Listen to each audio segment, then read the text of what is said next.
Okay. Hey, I'm Nicholas Prom. Chase. I'm Matt from Thrashmania. Hey, and you're watching Heavy Metal Breakdown.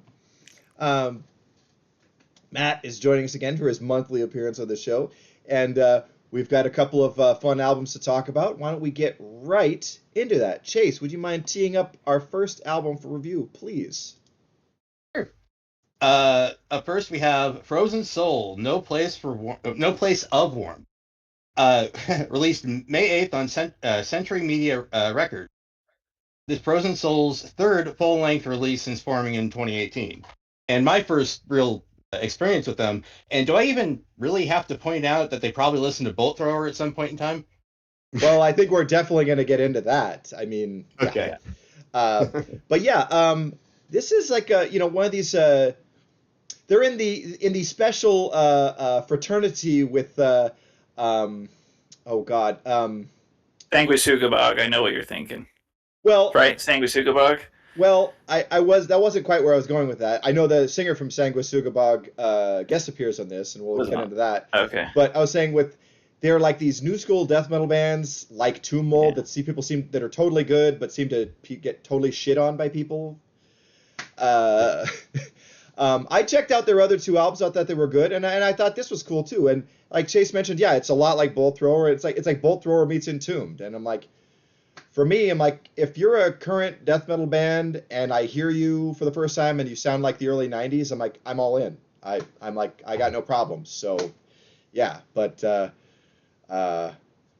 what do you guys think about that? It's the early 90s on steroids. I mean, absolutely. And I Yeah. think it's old school death metal for like hardcore kids because it has a really kind of hardcore style delivery to it.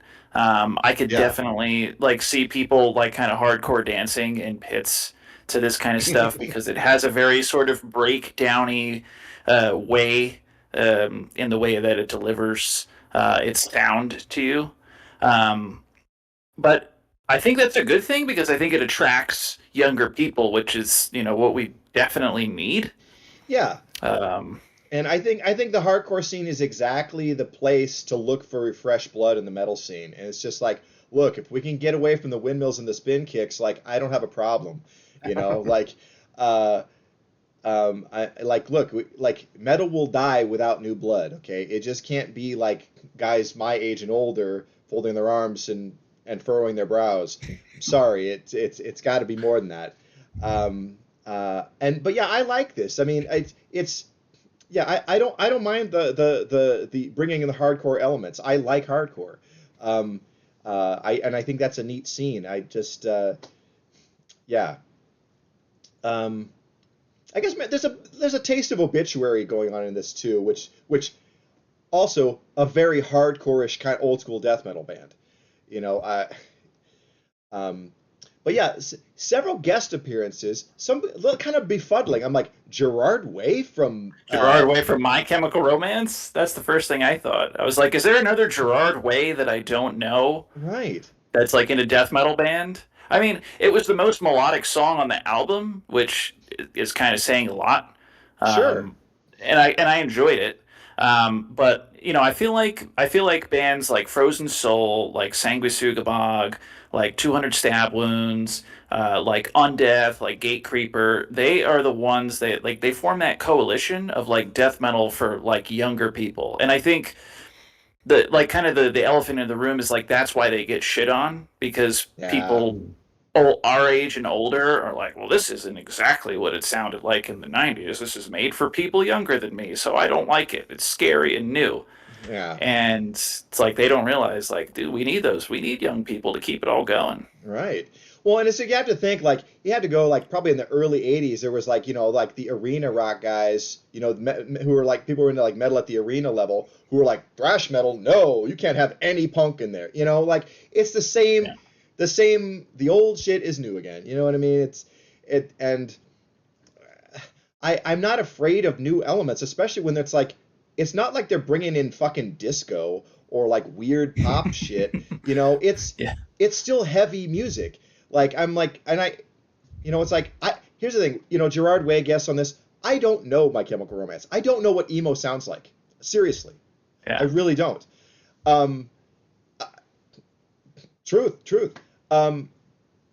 But like, I'm assuming he played guitar or something because I didn't hear anybody else's voice or anything like that. So I don't yeah, know what he did. yeah, and I think Rob Flynn from Machine Head guests on another song, and like Yep. I didn't hear his voice. He must be playing, Yeah. an instrument on it. But and then the Sangui Sugabog, a guy guests on another song as well. I think on Mhm. vocals, but I'm not 100%. I haven't heard that band yet. Oh, really? Yeah, really. I mean, Oh, they're good. yeah. You mentioned Gate Creeper. I have heard them. They're cool. Um, Yeah. yeah. Uh, but yeah.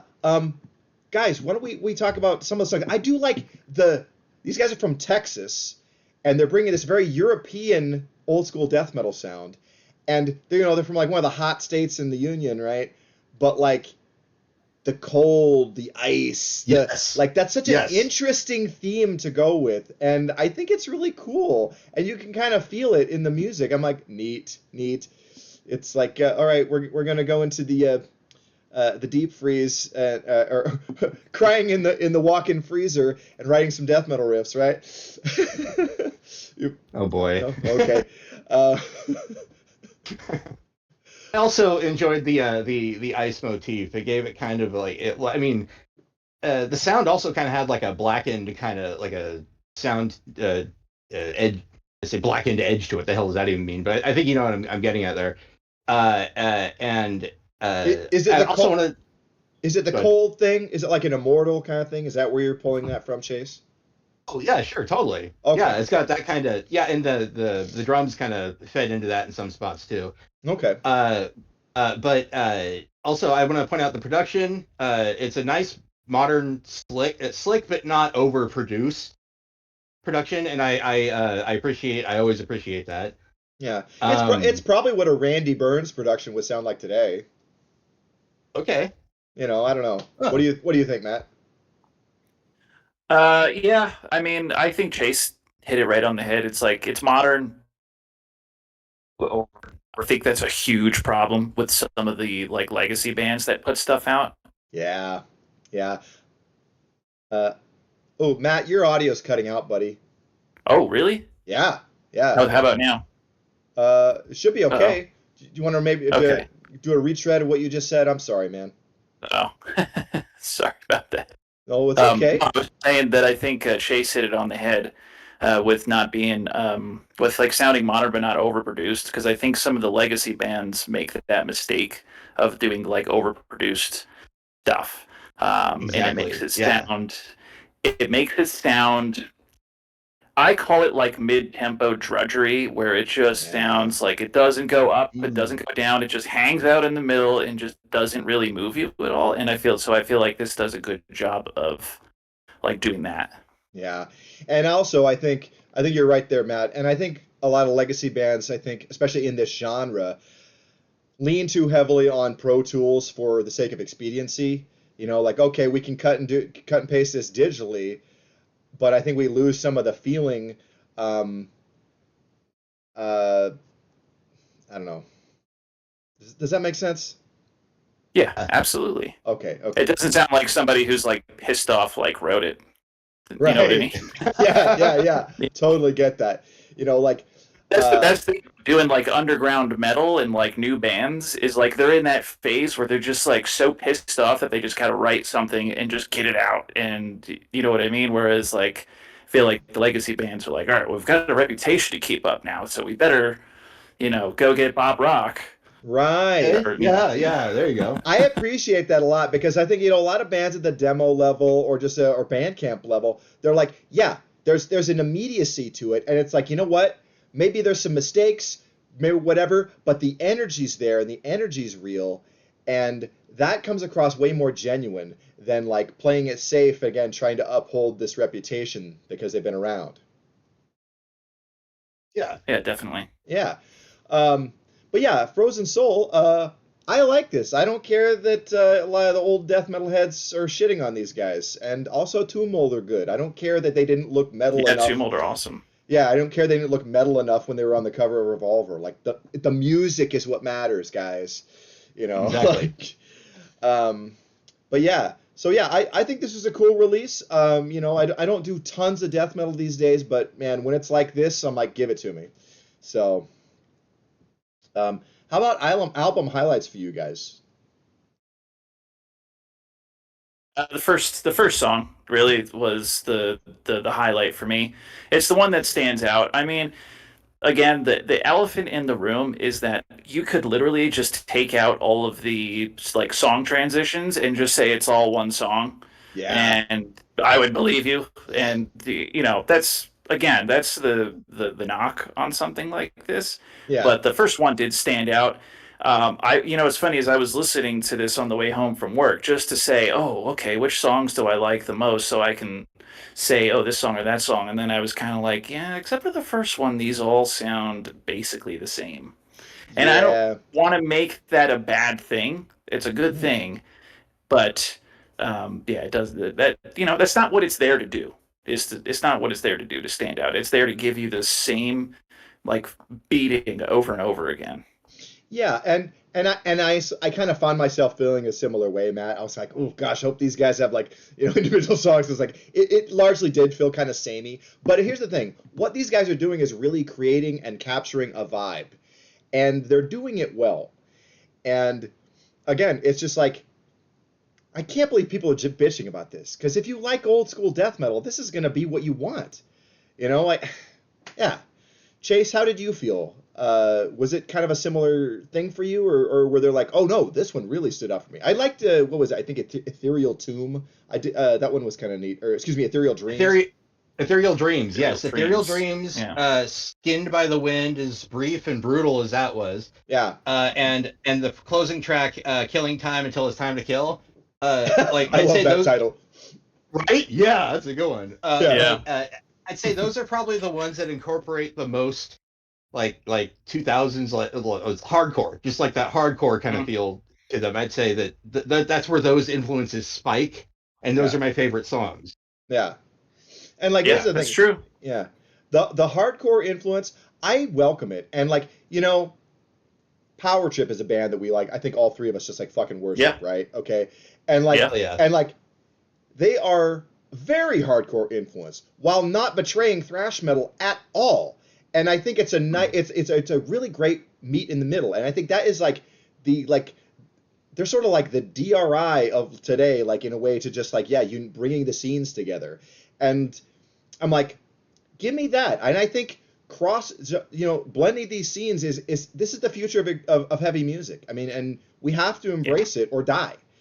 So I yeah, see a lot of so just like content creators, for example, I see a lot of like metalcore and deathcore like content creators that are very popular. And I don't know a lot of thrash and death metal like content. And when I say content creators, I mean like making like jokey videos for TikTok and Instagram Reels or whatever. yeah. Like, what Gotcha. was that guy's name's like? I think it was like Nick Nocturnal and like Oh Yeah. yeah. Jared Dines and stuff like that. Like they're like metalcore like superstars just from being content creators. And I feel like Hmm. we're so serious sometimes on this side, and I find myself getting like that all the time. But um, that if we don't appeal to that other side of it, then yeah, we will absolutely just be an afterthought at some point. While young people go listen to more core music. Right. And it's just like, look, do we want to like die the slow death of hair metal? Like of Yeah. just being look, like I think like I like some hair metal. That's some fun stuff. But like there's no new bands really doing that aren't like joke Yeah. bands. And Yeah. even the old hair metal bands can't sell out a toilet, you know? And I don't Yeah. want that to happen to thrash metal. I don't want that to happen to traditional metal. And we're in danger of that if we can't embrace new things. Um, so yeah, I mean, yeah.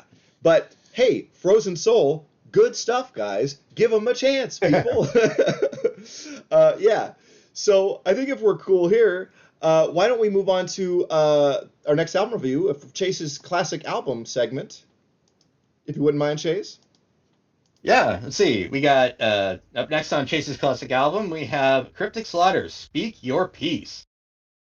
Released sometime in April of 1990 on Metal Blade Records. Yeah. This is Cryptic Slaughter's fourth full-length studio release. And go ahead and take it from there, Nick. Well, it's also their final album. Um, Before we get into the review, I do want to mention members of Cryptic Slaughter in their new band, Subversion Trigger, will be performing at the Soldiers of Steel Festival this summer. Go to soldiersofsteel.com and get your tickets right now. That's going to be August 13th through the 16th at the Substation in Seattle, Washington. It's going to be an incredible festival. And, you know, Subversion Trigger only have a 15-minute EP, so you know their set's going to be loaded with Cryptic Slaughter classics. So closest thing you're going to get to seeing this band. So come on, gang, get out there. I think this was my first exposure to Cryptic Slaughter. And it is a departure from their previous three releases. And this is like, you know, it's not slow, but like Doom slow, but it is slowed down significantly. And it is more of a thrash metal record with like plenty of crossover and hardcore influence, you know, going on. What do you guys think of this? So yeah, so I could tell you one thing, like as a bassist, is that I really liked it because it has like it lets the instruments kind of do the talking. Yeah. One of the reviews that I read of this album talked about how the first three albums were called speedcore, Oh, and right. that is, you know, that is like because I've been in punk bands before, and yeah, there is some times where you're just blasting out like riffs, and you don't really get a chance to kind of highlight yourself. It's more about the vibe and the sound, and this one Sure. is much more about the sound than the vibe, and I really like that. It's like thinking man's hardcore punk is the way Right. that I kind of Yeah. put it. And you know, And oh, go ahead. no, I was just going to say is that it's said that you could still be sort of edgy and punk while kind of making a more formulated sound. Yeah, I think they shook up the lineup with this. I can't remember the founding Yeah, dude, but Les Evans, I think, was the main guy, and then I think he got all new people for yeah. this one. Um, and you know, the fresh blood, I think it does them some good, you know, and I think slowing it down a bit, it's just like it lets the music breathe, and also it's like the first three records, it's like all this lightning fast stuff. It's like, but here you can slow down and kind of get the message across of what they're saying, you know, and I think sometimes it's like, yeah, take a breath. And then, oh, what are we talking about? Oh, is that what you have to say about this subject? Oh, very good. Thank you. Um, you know, as I think like, you know, like Bob Dylan and the Beatles, I don't think would have had the cultural and social impact they had if they played like Slayer, you know? Like it's Yeah. so, you know, so and I think like it's like, you know, it's like yes, punk doesn't need to be like lightning fast all the time, and sometimes it serves the music and the cause better to yeah slow it down, and here I think it's very effective, and I think you know we got some great stuff here, and you can appreciate like a lot of these riffs in a more distinctive way um, than perhaps you could have. I mean, like Money Talks rules, but this is kind of it's a breath of fresh air from this band, and I really appreciate it. I agree 100% there. It's there's some segments here that are kind of out there. Like I'm not saying they're like mathcore or anything like that, but you can tell some of these guys really like jazz. Yeah, And Yeah. I was and I have here in my notes, SOD meets jazz, but Billy Milano, more importantly, Billy Milano in a jazz cafe, just like throwing at people. I don't know. I don't know where I was going with that. okay, okay. Anyway, yeah. So maybe some album Uh, highlights from you guys. I mean, I really liked Born Too Soon and Death Styles of the Poor and Lowly.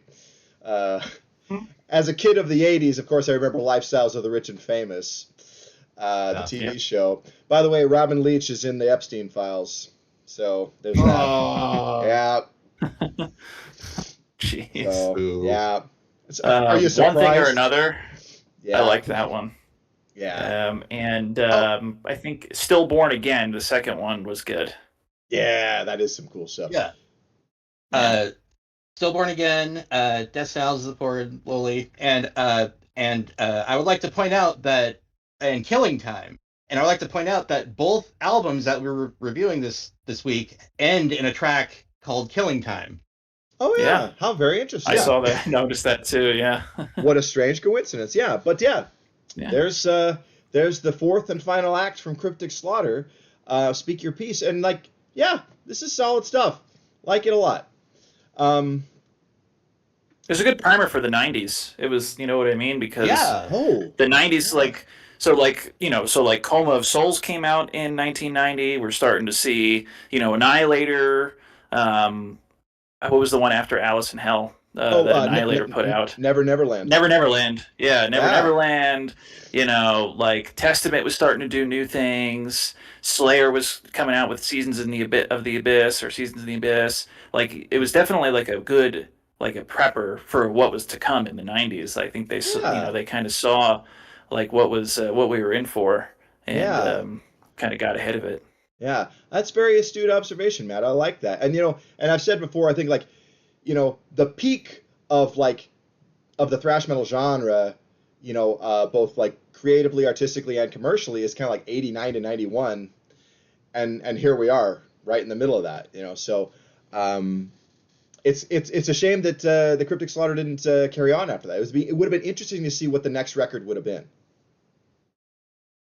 Yeah, definitely. I know that they go under like a different name now, right? They go under like a different name now. Well, there's members have reformed under the name Subversion Trigger, but yeah. Okay. But thought there was another band that they went under or something. Yeah, I'm not sure about that, Matt. So forgive me. I don't know. Yeah. But if we're good here, I think we'll segue into our concert calendar. And I think we've got some interesting shows to talk about. Maybe some tours. Maybe, I don't know if you're hitting.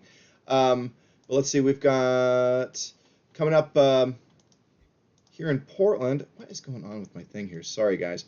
Oh, sorry, I'm having some trouble. So let's see. Friday, May 22nd at the Blackwater, there's a Thin Lizzy tribute with guests Tigers on Opium, who I think are some stoner rock bullshit, and our great pals Blade, who are this just hilarious speed metal band. They are so much fun. They're like the Sons of Exciter and Manowar.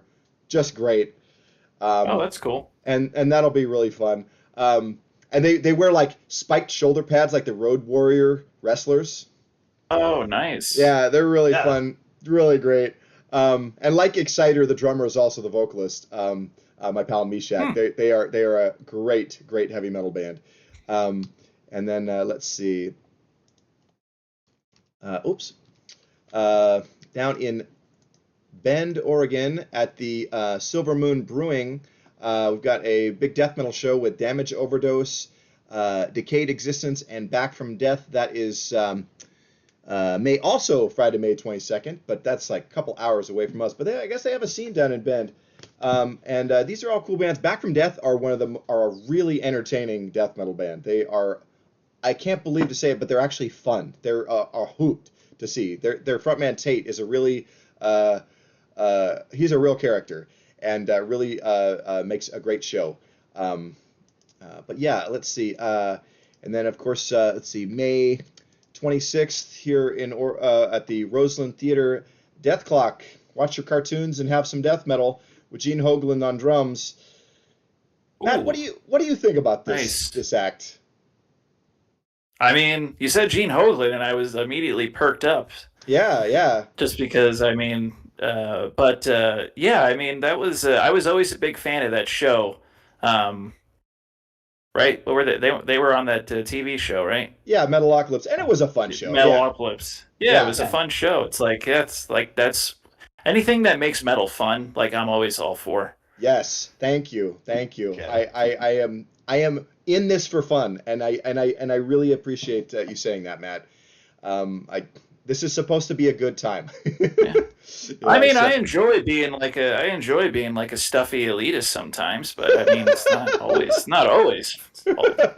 Sometimes you gotta, loosen your belt a little bit and just enjoy yourself. Yeah. Well, okay. Well, and I think that band is for that. So yeah. Mhm. But yeah, and then see Saturday, May 30th at Dots Cafe. It's the Portland Metal Swap Meet.